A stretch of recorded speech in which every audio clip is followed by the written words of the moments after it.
Bonjour et bienvenue sur Rencontre, le podcast du laboratoire de la mobilité inclusive. Je suis Sophie Plumer, votre hôte. Face à la double urgence climatique et sociale, et face à la tension qui en découle, comment peut-on concilier inclusion sociale et transition énergétique dans le champ de la mobilité ? Cette question est notre fil rouge pour la première saison de Rencontre, dans laquelle nous avons le plaisir de donner la parole à des experts et des acteurs de la mobilité pour qu'ils nous aident à mieux comprendre le sujet afin de nous permettre d'agir et construire un avenir meilleur. Souvenez-vous, dans le deuxième épisode, nous nous sommes intéressés aux véhicules électriques, avec Bertrand-Olivier Ducreux. Pour ce 6e épisode, nous avons voulu comprendre les enjeux d'un autre mode de transport durable, le train.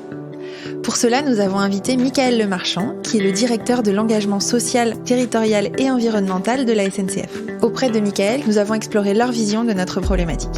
Nous avons donc cherché à comprendre dans quelle mesure le train est un transport inclusif, en plus d'être durable, et comment la SNCF travaille avec les collectivités territoriales pour favoriser la mobilité sur l'ensemble du territoire.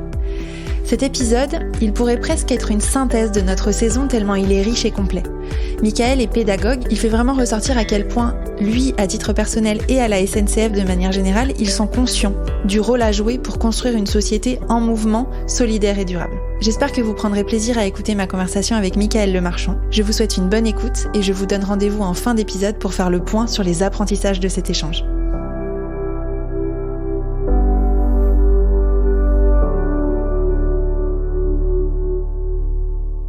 Bonjour Michaël. Bonjour Sophie. Bienvenue sur Rencontre. Merci beaucoup. Michaël, vous êtes le directeur de l'engagement social, territorial et environnemental de la SNCF et également le directeur du projet d'entreprise. Absolument. Nous sommes ensemble pour répondre à la question comment la mobilité de demain peut-elle être inclusive et durable, qui est le thème de notre saison 1 de Rencontre.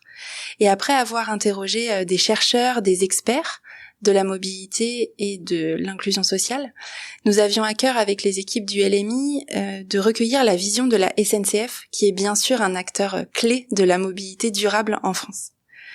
Donc ma première question, elle est commune à toutes les personnes que je reçois sur ce podcast.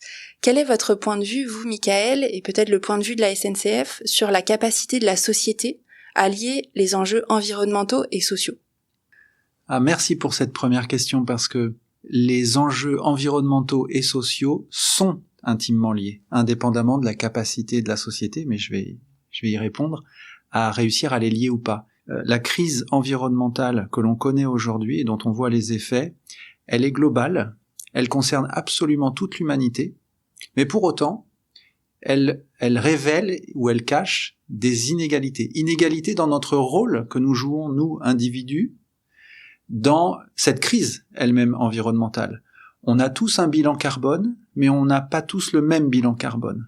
Les plus aisés, qui se trouvent être ceux qui ont le bilan carbone le plus lourd globalement, et puis les plus défavorisés. Donc il y a des inégalités dans la cause, dans le rôle que l'on joue dans cette crise. Et puis il y a des inégalités dans l'exposition aux conséquences de cette crise qui vont croissant. Ceux qui sont en précarité alimentaire vont être les premiers touchés et plus durement touchés par les sécheresses et ce que ça signifie en matière de capacité à nourrir la planète. Donc là encore, inégalité. Ce qui veut vraiment dire que il n'y a pas d'un côté une crise environnementale et puis des problèmes sociaux qui seraient un bruit de fond auquel on est plus ou moins habitué. Non, non, non. La crise environnementale et la crise sociales sont liées, et ça veut dire une chose, ça veut dire que les solutions à l'une et les solutions à l'autre sont également liées et communes. Et ce lien intime entre environnemental et social, c'est l'économique. Et du coup, pour répondre à votre question, la question pour moi, c'est de savoir comment la société, comment nos sociétés peuvent penser le système économique autrement et réussir la transition économique vers ce nouveau système. Et c'est en fait la chose la plus difficile. Je pense que le défi ou les défis auxquels on est confronté aujourd'hui sont sans doute les défis de la plus grande complexité que l'humanité ait jamais connue en fait. Il faut réussir à changer le système économique, social et environnemental, sachant que nous sommes tous dans un destin lié et que nous sommes, nous, activités humaines, à l'origine du problème. Donc il faut qu'on réussisse à penser un système dont nous vivons et qui nous a fait. Et c'est la plus grande des difficultés. Et pour réussir ça, il faut que nous soyons solidaires, il faut qu'en fait tout le monde joue sa part. Nous avons tous et toutes un rôle à jouer. C'est vrai pour les citoyens, c'est vrai pour les représentants de ces citoyens quand ils sont élus. Il n'y a pas des élections partout dans le monde, mais quand ils sont élus. Et puis tous les collectifs humains, que ce soit des associations ou des entreprises. Et c'est là que les entreprises ont un rôle primordial à jouer, parce que les entreprises font le système économique, défendent le système économique, alimentent le système économique. Et donc il faut que les entreprises prennent leur part. Et c'est, je crois, en tout cas c'est ce que je porte à la SNCF avec cette double fonction que vous évoquiez, c'est cette conviction que la SNCF, comme les autres entreprises, mais peut-être un peu plus que les autres entreprises, parce que c'est la SNCF, a un rôle et une responsabilité à jouer. Nous avons pris la mesure de cette responsabilité-là, qu'on peut appeler responsabilité sociale d'entreprise, et on l'a inscrite dans notre raison d'être, qui est tout sauf un effet de mode, agir pour une société en mouvement, solidaire et durable. C'est un peu vertigineux quand on parle de crise et quand on vous écoute et quand on vit dans le monde d'aujourd'hui, se rendre compte de tout ce qu'on doit changer. En quoi aujourd'hui les crises ont un impact sur la mobilité et peut-être inversement? Oui, absolument. Et d'ailleurs le inversement est intéressant parce que à chaque crise son impact ou ses impacts, et ils sont pas forcément dans le même sens. Très concrètement, la crise sanitaire qu'on a vécue là et qu'on vit encore de façon sporadique a eu un impact évidemment majeur sur les transports, et la SNCF en fait partie, puisque par définition nous avons été confinés plusieurs fois, et on se souvient du premier confinement qui nous avait sidérés, qui s'est assorti d'une distanciation sociale très forte et d'une interdiction d'aller à plus d'1 kilomètre autour de son domicile. Forcément, quand son métier, c'est de transporter les gens, les marchandises aussi, tous les jours, on n'a plus de raison d'être justement. C'est-à-dire qu'il a fallu, en revanche, continuer le service pour celles et ceux qui étaient obligés et autorisés à se déplacer pour assurer un service essentiel. Mais pour autant, l'impact a été énorme. Et quand je dis énorme, c'est-à-dire que des entreprises comme Eurostar, par exemple, où là il y avait le double effet de la fermeture des frontières ou du contrôle aux frontières, fait que Eurostar était quasiment à l'arrêt pendant cette période-là. C'est-à-dire qu'il y avait entre Paris et Londres, au lieu d'avoir 16 à 18 allers-retours par jour, il y en avait un. Il y en avait un, et le train n'était pas plein. Pour des activités comme Transilien ou TER, qui sont des trains du quotidien pour aller au travail, évidemment, c'était directement touché puisqu'il y avait un télétravail quasi généralisé, mais ça fonctionnait encore parce qu'il y a, justement, et on parle d'inclusion, il y a des personnes qui non seulement devaient aller au travail, les premières et deuxièmes lignes dont on a parlé à l'époque du confinement, et qui, elles, n'ont pas nécessairement le choix entre une voiture individuelle et des transports en commun. Et nous étions là pour réaliser ces transports. Donc là, la crise sanitaire a eu cet impact-là, et elle a eu un impact plus durable d'ailleurs, puisqu'il y a eu la question du sanitaire. Est-ce que prendre les transports en commun où on est serré avec d'autres personnes est bon pour ma santé? La question s'est posée. Quand on défendait la distanciation sociale matin, midi et soir, il est clair que ça touche les transports en commun. Certains se sont réfugiés dans leur voiture individuelle, d'autres n'avaient pas le choix. Donc ça, c'est la crise sanitaire, ça revient. La crise environnementale, en revanche, a un effet inverse. C'est-à-dire que la crise environnementale, elle rend le train très attractif, parce que le train est le mode de transport qui est aujourd'hui avec le plus faible impact environnemental, et notamment le carbone, le CO2, les gaz à effet de serre, mais pas que. C'est-à-dire que l'environnement n'est pas que le CO2. Mais il est clair que il y a un mouvement de fond qui, on le voit dans la population, qui tend à aller moins loin, éviter l'avion. Tout ceci qui n'était pas en fait évident il y a 5 ou 10 ans, devient de plus en plus présent et devient presque à la mode en fait. Mais une bonne mode, c'est-à-dire qu'on redécouvre ce qu'il y a autour de chez soi. Et le train est très plébiscité. Donc voilà, 2 crises, 2 effets différents. La crise énergétique qui touche tous les modes de transport, avec plus de résilience sur le mode ferroviaire en l'occurrence. On voit bien que ceux qui dépendent pleinement de leur voiture, et le train n'a pas vocation à remplacer toutes les voitures, clairement pas, ils sont directement touchés par la hausse du carburant. Le vrai sujet, c'est comment on réussit malgré tout dans ces différentes crises à ne pas perdre de vue l'objectif long terme dont nous dépendons tous, qui est la réduction des émissions de gaz à effet de serre, parce que sinon les conséquences et sociales et économiques seront absolument dramatiques. On comprend dans ce que vous dites que les enjeux à la fois sociaux et environnementaux nous poussent vers des modes de transport durables, et le train en est un. Se pose maintenant la question de l'inclusion. On a encore en France une part importante de la population qui est contrainte dans sa mobilité quotidienne. Donc on parle pas de partir en vacances, on parle d'aller au travail ou d'accéder à des soins ou même à l'école. Est-ce que le train, on sait que c'est un moyen durable, dans quelle mesure est-ce que c'est un moyen de transport inclusif ?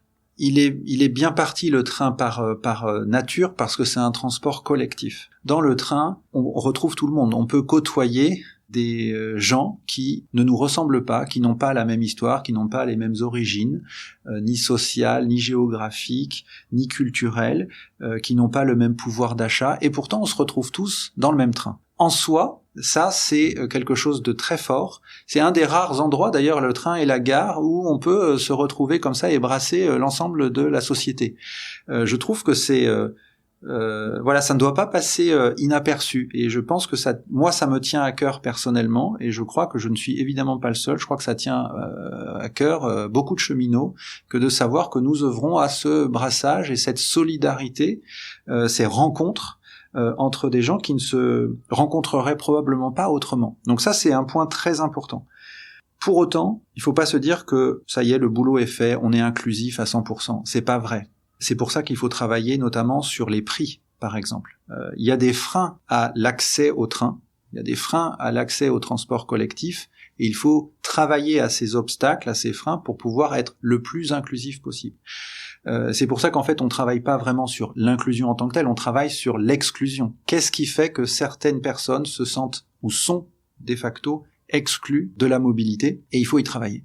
Et quand je dis ça, il faut y travailler, c'est vrai pour la voiture. La voiture est formidable, c'est un outil d'inclusion aussi, la voiture. C'est pas parce que c'est un transport individuel qu'elle n'a pas un rôle à jouer dans l'inclusion, on le sait très bien. L'inclusion des territoires, le fait de lutter contre les fractures territoriales, le train ne peut pas aller partout, d'ailleurs ce ne serait pas économiquement souhaitable pour le pays, et donc tous les modes ont leur domaine de pertinence pour justement inclure et lutter contre les fractures, que ce soit sociales, territoriales. Et si je reprends le train, si j'ose dire, le prix est important. On est souvent critiqué pour les prix élevés du train. En fait, et il faut entendre ça, il faut vraiment, et on y travaille, mais le train, c'est pas que le TGV pour aller dans certaines destinations du Sud le vendredi soir. Le train, c'est en fait, il y a 90% des trains qui sont des TER et des Transiliens. Et là, les prix sont accessibles. Ils sont d'ailleurs aidés par les pouvoirs publics ou les collectivités territoriales, les conseils régionaux. Mais pour autant, il faut continuer d'abaisser les prix. Et d'ailleurs, sur TGV, si je prends l'exemple de TGV, la grande vitesse, avec Ouigo, nous avons augmenté la part de mobilité des Français. 2/3 des voyageurs de Ouigo ne prenaient pas le train avant. Et c'est parce que des prix sont des prix bas, les prix commencent à 19 €, voire moins d'ailleurs sur certaines destinations. Ça a fait venir à la mobilité, pas que au train, mais à la mobilité au sein du pays, des Français qui ne voyageaient pas avant. Ça, c'est typiquement une action. Encore une fois, ça veut pas dire que ça y est, on a terminé, mais ça, c'est un cas très concret avec des chiffres significatifs. C'était pas 10% qui sont venus, c'est 2/3. Donc ça montre qu'on a fait grossir cette part de mobilité avec des gens qui en étaient en fait exclus ou qui s'en excluaient eux-mêmes. Peu importe, à la fin, ce n'est jamais bon d'être exclu, parce que la mobilité, c'est quand même la vie, c'est-à-dire que c'est la vie sociale, c'est la vie économique, c'est la réalisation de soi, et quand on ne peut pas se déplacer, pas uniquement pour ses loisirs, mais quand on ne peut pas se déplacer et qu'on refuse une offre d'emploi ou même de répondre à une annonce parce qu'on ne sait pas comment se rendre à son entretien et puis ensuite à son boulot, c'est terrible parce que ça commence par là, l'exclusion sociale tout court. Donc l'exclusion de la mobilité est un vrai enjeu et l'inclusion du coup est une vraie solution. Vous parliez des prix qui peuvent être excluants dans certains cas de la mobilité. Sur quel autre frein et sur quel autre défi face à l'exclusion vous travaillez à la SNCF? Alors il y a plusieurs freins, on les identifie pour pouvoir les traiter un par un parce que tout ça mérite de la rigueur. Il y a des freins cognitifs par exemple. D'accord. Les freins cognitifs, ça peut être lié à des handicaps sensoriels, par exemple. Si je suis malvoyant ou aveugle, évidemment, l'orientation dans une gare, pour arriver à la gare, dans la gare, pour monter dans le train, pour descendre, etc., tout au long de son cheminement de voyage, est compliqué.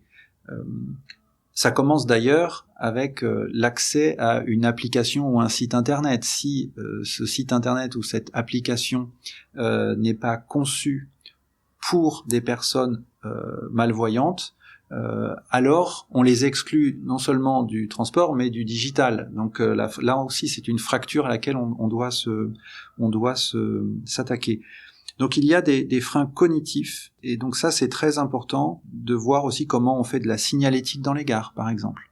Il y a beaucoup de personnes qui de façon temporaire ou permanente sont touchées par ces difficultés. Et ce n'est pas forcément visible, et c'est pourtant très important de ne pas les exclure de facto sans le vouloir. Donc ça, c'est tout ce qu'on appelle, nous, les freins cognitifs. Il y a les freins d'accessibilité au sens large, c'est-à-dire savoir déjà que l'offre existe. Je m'exclus moi-même de cette offre d'emploi parce que l'offre d'emploi est à Lyon et moi je suis en banlieue de Lyon et je ne sais pas qu'il y a un bus qui passe à 2 minutes de chez moi ou un TER et qui va à des heures tardives parce que l'offre d'emploi prévoit des horaires tardifs le soir par exemple. Si je ne sais pas, alors je m'exclus, à tort, mais je m'exclus. Et donc nous on a un rôle à jouer dans le fait de faire connaître l'offre existante pour que ça devienne une possibilité pour les citoyens, pour les futurs voyageurs. C'est l'accessibilité, alors là physique aussi, pour tout ce qui touche au handicap, notamment physique, d'accessibilité non seulement de la gare mais du train, et là on a des sujets très concrets de hauteur de quai qui ne sont pas standardisés, hauteur de train, donc tout ça c'est des sujets qui font l'objet d'ailleurs d'une loi et on y travaille. Et puis il y a l'accessibilité prix, j'en ai parlé, plus on peut donner la possibilité à ceux qui en ont vraiment besoin, justement, l'accès à des prix très abordables, alors on est aussi dans le vrai. Donc ça et puis l'accessibilité numérique, j'en ai parlé, mais en travaillant à ces différents freins, on réussit à lutter contre l'exclusion et donc à faire venir au travail, à une vie sociale, à une vie culturelle, à une vie sportive, des gens qui en étaient exclus. Quand je pense à la difficulté de se déplacer, je pense bien sûr aux zones urbaines, mais avant tout aux zones périurbaines et rurales, où les transports en commun ne sont pas déployés, ne sont pas en forte proximité. Quelles sont aujourd'hui les tensions, et puis comment est-ce que vous travaillez avec les acteurs locaux pour faciliter cet accès à la mobilité dans les territoires? Alors il y a plusieurs questions. Il y a la question de comment on irrigue des territoires pour que les habitants ne soient pas exclus de la vie dans toutes ses facettes. Et le train n'est pas la seule solution, encore une fois, ce serait économiquement et socialement une aberration que de mettre un train qui peut emporter 500, 600, 700 personnes pour irriguer des territoires qui n'ont besoin que de navettes, par exemple. Et les navettes coûteraient d'ailleurs beaucoup moins cher que le train. Il y a un rôle, là, il y a un travail très important avec les collectivités territoriales qui sont ce qu'on appelle des autorités organisatrices de mobilité. Elles ont ce statut-là, ce rôle-là, et c'est elles qui décident de l'offre de transport sur leur périmètre géographique. Et les opérateurs de transport, dont fait partie la SNCF, ont un rôle non seulement d'opérateur, mais aussi de conseil, de partenaire pour inventer des offres de transport, des réseaux, des services en réseau qui répondent aux besoins spécifiques de ces territoires. Donc là, on a un rôle vraiment de partenariat pour inventer des solutions.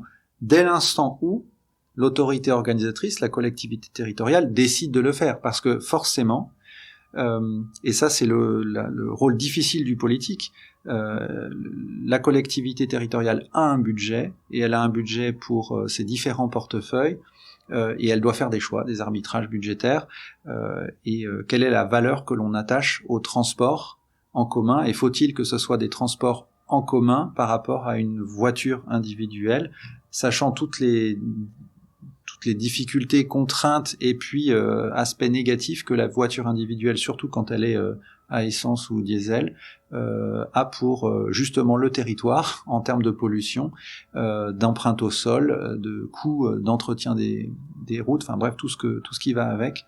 Mais ça, c'est un arbitrage difficile du politique. Mais le politique a un rôle clé à jouer dans la vision d'ensemble de ce que doivent apporter les transports en commun et les infrastructures qui vont avec au pays. Dans les relations que vous avez avec les politiques, qu'est-ce que cette question qu'on se pose nous aujourd'hui ensemble de concilier transition et inclusion, est-ce que eux ils se la posent aussi?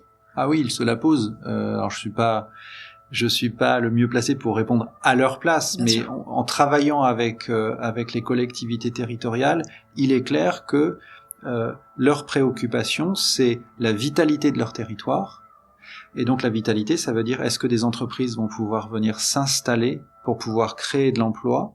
Est-ce qu'il y a aussi des centres de formation? Parce que c'est très important que les jeunes qui terminent le bac ou qui terminent le brevet des collèges et veulent faire des études, il faut qu'ils puissent rester potentiellement dans le territoire, même si c'est pas très loin, mais le sujet n'est pas d'être de devoir aller à Paris ou à 200 ou 300 kilomètres de là où on habite. Donc la vitalité du territoire, c'est la préoccupation majeure des élus, qu'ils soient locaux, départementaux ou régionaux, et il est clair que cette vitalité dépend de la qualité des infrastructures et de la possibilité de se déplacer et de faire venir des marchandises. C'est pour ça que je parlais aussi de l'implantation d'entreprises qui sont ensuite créatrices d'emplois. Si des entreprises peuvent s'implanter parce qu'elles savent que leur production, si elles produisent des biens, pourra être écoulé, que l'approvisionnement en matières premières va pouvoir venir de façon fiable, que ce soit par la route, bien souvent hélas, ou par le train, alors ça change tout. Alors on recrée de l'emploi. On parle beaucoup de réindustrialisation aujourd'hui. La réindustrialisation de la France et a fortiori de l'Europe ne peut pas se faire sans un fret ferroviaire à qui on donne les moyens de se développer. Pour la première fois, le fret ferroviaire est en croissance l'année dernière. Depuis de très très longues années, on pensait que le fret ferroviaire était condamné. Ce qui montre à la fois d'abord cette nouvelle stratégie de SNCF dans son ensemble et du poids que cela a dans la transition écologique. Il y a des entreprises qui sont nos chargeurs, qui sont les clients du fret, qui avant transportaient leurs biens dans des camions, et la part de marché de la route reste encore très importante, mais qui aujourd'hui, parce qu'elles sont très conscientes de leur empreinte environnementale et notamment des émissions de gaz à effet de serre, décident de transférer leur logistique sur le ferroviaire, sur le rail, autant que possible, et donc reviennent au rail parce que ça a des impacts. Et là, le politique a un rôle à jouer, à prendre en compte tous les bénéfices sociaux et environnementaux du ferroviaire par rapport à la route. Alors on accélérera ce mouvement. Aujourd'hui, ces entreprises le font parce qu'elles sont convaincues, parce qu'elles sont aussi poussées sans doute par leurs propres clients, mais c'est très bien. L'important, c'est qu'on a tous et tout un rôle à jouer. Donc, de toute façon, il n'y a pas de mauvaise raison pour réussir la transition. Mais en revanche, si on réussissait à monétiser, à donner une valeur financière, économique aux bénéfices sociaux et environnementaux que présente un mode comme le mode ferroviaire, alors on accélérerait le mouvement et ça changerait la France. J'aimerais peut-être maintenant parler d'innovation. Sur quelles solutions aujourd'hui travaille la SNCF pour décarboner cette mobilité individuelle, en plus de ce qui est fait aujourd'hui dans les infrastructures actuelles? Alors oui, peut-être une précision sur le véhicule électrique individuel. À la SNCF, nous sommes convaincus de la complémentarité des modes. Donc c'est pas contre tel ou tel mode, en l'occurrence l'avion ou la voiture ou le camion que nous agissons. Le sujet, c'est le bon mode pour le bon besoin, Et cela dépend beaucoup de l'aménagement du territoire aussi. On se déplace parce qu'on a besoin d'aller à un endroit, et si le seul moyen d'y aller c'est la route, on y va par la route. Mais pour autant, si on raisonne à long terme, et on a tendance aujourd'hui à raisonner à long terme, notamment à 2050, nous devons réaliser que ne rien changer, si ce n'est le mode de fonctionnement d'une voiture, pour passer de l'essence à l'électrique, ce n'est pas la solution. Ce n'est pas la solution pour plein de raisons. D'abord parce que pour produire des véhicules électriques, on fait appel à des ressources minières qui sont aussi finies sur Terre, et donc de toute façon, à un moment donné, ça s'arrête. Deuxième raison, c'est que rouler sur la route, avec un pneu qui roule sur du bitume, c'est fait exprès d'ailleurs, ça s'accroche pour ne pas déraper. Mais du coup, ça consomme de l'énergie parce qu'il y a beaucoup de frottement. Et donc, entre déplacer 1 tonne de marchandises sur la route en camion électrique ou hydrogène et 1 tonne sur le rail, on dépense 6 fois moins d'énergie sur le rail pour la même tonne que sur la route. Donc, parce que le rail, on glisse, c'est de l'acier sur de l'acier, et donc ça roule très bien, il n'y a pas de frottement précisément, alors que la route est faite pour qu'il y ait du frottement avec le pneu. Donc ça, c'est important parce que l'innovation, le fantasme de l'innovation ne doit pas se contenter à la voiture électrique, au camion à hydrogène et encore moins à l'avion à hydrogène. Ça ne peut pas être l'horizon indépassable de notre solution pour la transition écologique. Ça ne veut pas dire qu'il ne faut pas le faire. Et au contraire, je pense qu'il faut absolument le faire dans un esprit de transition, justement. Mais surtout, ne limitons pas notre imagination pour inventer ces solutions de transition durable à ces outils-là, parce que ça ne suffit pas. Alors, la SNCF doit faire 2 grandes choses pour contribuer à cette transition aussi. D'une part, on voit bien, c'est d'abord faire venir plus de gens et plus de marchandises au ferroviaire, parce que quand on passe de la route au rail, on réduit ses émissions de gaz à effet de serre de plus de 90%. Voilà. Et ça, c'est ici et maintenant. C'est pas en 2035 ou 2040 quand la recherche et développement aura fait son œuvre. Non, c'est ici et maintenant. Mais là, c'est à nous de bien faire notre boulot pour montrer que c'est accessible, que c'est attractif, que c'est plaisant et que ça apporte beaucoup de valeur. Mais une fois qu'on a dit ça, une fois que la donne est jouée sur le volume ou la part du ferroviaire dans la mobilité en France, la question est de savoir comment on peut nous s'améliorer pour limiter l'impact environnemental. Et encore une fois, l'impact environnemental ne se limite pas au CO2. Mais typiquement, il y a une chose qu'on a d'ailleurs présentée il y a quelque temps. C'est une offre qui s'appelle Flexi. Précisément parce que le véhicule individuel a beaucoup d'avantages, sinon il n'aurait pas 85% de part de marché dans le transport en France, et parce que le train n'est pas approprié pour irriguer tous les territoires, parce que ce serait une massue pour déplacer 5 ou 10 personnes.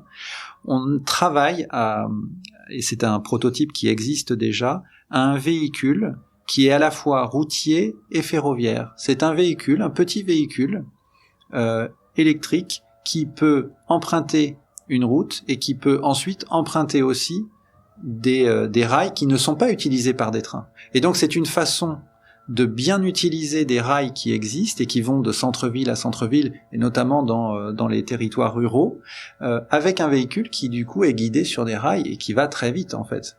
C'est le chemin le plus court généralement. Et donc on est en train de développer avec des partenaires automobiles cette solution qui est une invention de service basée sur l'usage pour pouvoir apporter des solutions très concrètes, peu coûteuses et d'un point de vue environnemental très intéressantes à des territoires qui sont aujourd'hui exclus du train et qui le resteront parce qu'en fait ce ne serait pas approprié. Voilà, si je pense à une invention, je pense à celle-là. Pour autant, je crois beaucoup à l'invention de méthodes, la façon de travailler. Vous parliez tout à l'heure de la façon dont on travaille avec les collectivités territoriales. C'est vrai en interne dans une entreprise, avec son écosystème de partenaires, avec le politique, avec les clients eux-mêmes, en fait avec l'ensemble de nos parties prenantes. La façon que l'on aura de traiter les problèmes peut être très inventive, en rupture, Et je pense que c'est comme ça qu'on réussira à trouver des solutions efficaces et durables à des problèmes qu'on n'a jamais rencontrés. Le défi environnemental est quand même un problème qui se pose pour la première fois à l'humanité. Donc on a rien conçu pour régler ce genre de problème. À nous d'inventer les méthodes qui vont avec. C'est fascinant. C'est absolument passionnant. Nous sommes tous embarqués. C'est pour ça que je parle de rôle et responsabilité. Le truc, c'est qu'on n'a pas vraiment le temps, parce qu'on sait que chaque année qui passe à ce rythme-là rend la pente plus difficile.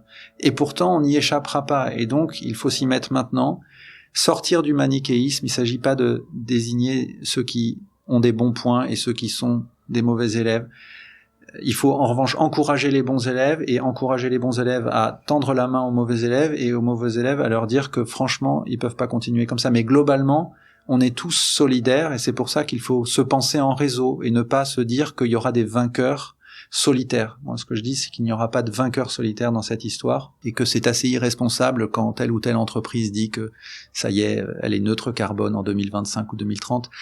D'abord, c'est faux, on le sait factuellement, mais quand bien même ce serait vrai, ce serait l'illustration qu'elle se pense indépendante du reste du système. Or, nous sommes tous interdépendants. Je crois que ça, c'est très important qu'on réussisse à penser aussi la coopération, parce que c'est le seul chemin possible. Ce qui pose des questions ensuite démocratiques. Comment on fait émerger des solutions collectives, en fait. C'est absolument passionnant, ça c'est clair. Mickaël, j'ai une toute dernière question, qui est une question rituelle aussi pour terminer les épisodes de rencontre. Vous, à titre personnel, est-ce que vous avez une expérience de mobilité inclusive et durable que vous pourriez nous partager ?